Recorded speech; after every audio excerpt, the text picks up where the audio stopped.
What's up, YouTube? Today we're going to be installing a 4-point front lower subframe brace made by Ultra Racing on my 2018 Ford Focus RS.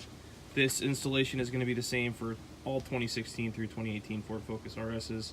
It's going to be a very simple, straightforward installation. You're only going to be removing 4 bolts, slapping it on, and torquing the spec.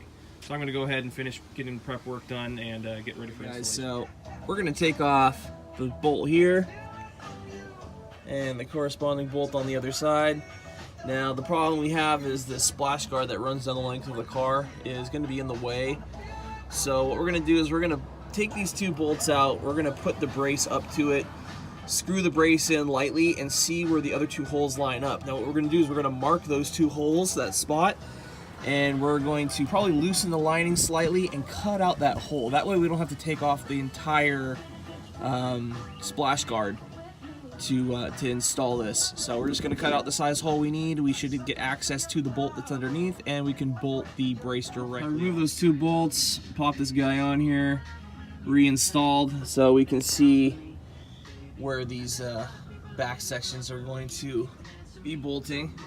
So what I'm going to do is I'm going to take a little paint pen I got here. I'm going to mark a hole around that section there and that section there, and then we'll go ahead and cut out that section. That'll give us access to the bolt underneath and also allow enough room for that to slide through without touching the splash guard. Alright, so I've removed 2 push pins on that lower splash guard. There's a push pin here, and there's also a push pin in this recess right here. So you can see now we can pull this down and we can see our bolt right there. That's the one we need to access. So you can see that corresponds with the mark I made. So we'll go ahead and cut out this this hole on both sides, and that will give us plenty of access to get to that bolt and get the brace installed. So I got the holes cut out here. All I did was use a Dremel with the routing bit, cut through nice and easy.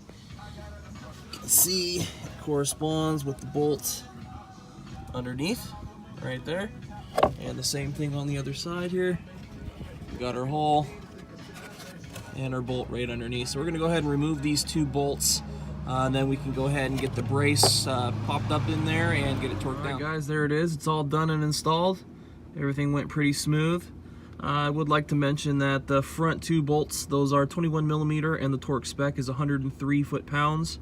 And the 2 rear bolts, those are 13mm, and the torque spec is 46 foot-pounds. Now I did have to add 2 washers in the rear sections, being that the heads of the bolts was a little small and wasn't sitting quite flush inside of the tube there. So I went ahead and added a couple large washers that filled the cavity. That way there's nice even pressure on there. But it looks really good. I'm anxious to see how much more stable the car is with this added. So if you guys have any comments, questions, concerns, let me know down in the comment section. I'd be happy to help.